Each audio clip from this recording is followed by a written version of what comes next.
what's coming to my mind with the word failure? We've heard that a lot, you know, and certainly it's one of the big things that folks say, right, in education. Oh, you've got to learn how to fail. Everything's about failing.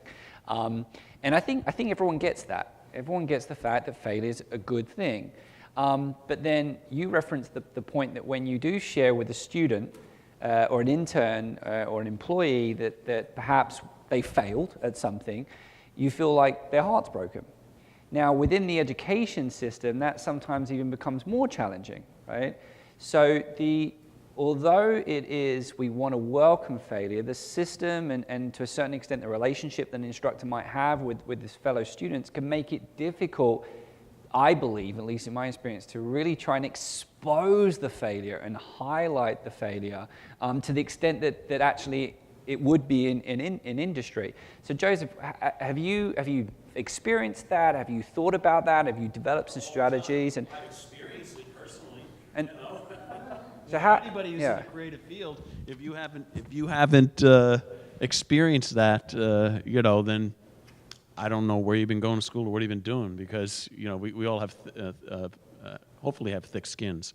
But the other thing too is that we all do take it personally, honestly. You know, we can't brush it off. But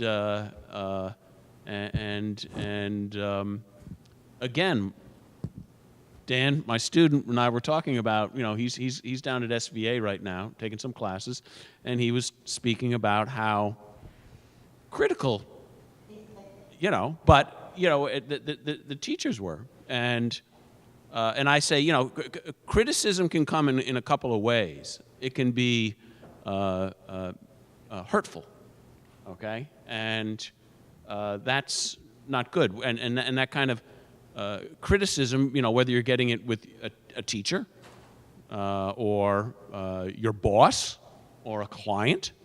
I guess the client can kind of say whatever they want. But, and it can be hurtful or it can be constructive. And that, I think, is the key element, is constructive criticism. Because, trust me, everything we do, and we all know that, is not great. And we have to be humble that way. So, you know, you want to give your in academia, you want to give your students the real live, you know, what it's going to be like out there. And the story I always tell my students at the beginning of the semester is, you know, go to rateyourprofessor.com, Joe Fusigna, NCC, you can even see it. And the comment that a student made, which was a negative, was, "You can never please this guy." And I was like, wow, I like that.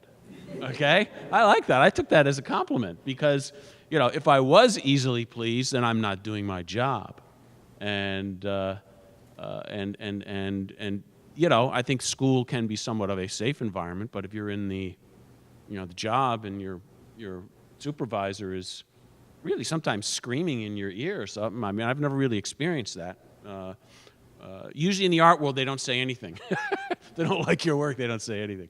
So, you know, so in academia, we try to, you know, we teach that. I mean, at NCC, even if you're taking it as a liberal arts student taking a drawing class, you're going to get the same kind of comments that the student is who is, you know, pursuing it as a career. You know, and in many respects through my life, it's the ones, the people that were honest and really said what they meant, even though it was kind of like, whoa, you kind of leave there numb, that's the stuff where you really grew from. But just so long as it's constructive, it's not hurtful. It's how you say it. Liam? Academics, if they're looking for a job, generally have to write a thing called, you know, their philosophy of education. I've read a number of these. Some of them are really long. I got mine down to one line. And I tell my students this, what's my job? My job is to provide you with endless opportunities for failure. Your job is to turn them into successes. It's transactional. How do we make that happen? So I'm going to give you an example. I take students to South Africa every year. I've done it for 12 years. I do it for a lot of reasons, because I lived there under apartheid, because I started making documentary films there. I was a producer for CBS News there. I've been there 17 times, so I know something about the place, at least occasionally.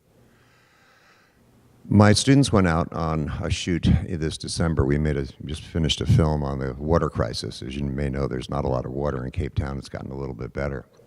They shot for 3.5 hours. They came back and there was no audio. I said, well, what are you going to do? And the student who was the director says, give us the time, we're going back. And they redid it all, and it was wonderful. And those things don't happen until they realize that I'm really hurting everybody in this project if I don't pull my own weight. So the three of them went back, and they reshot it all the next day, and it was great. And I was very, very happy, because that's exactly what you have to do. You have to go back, and you have to do it again until you get it right. And that's how you turn failure into success.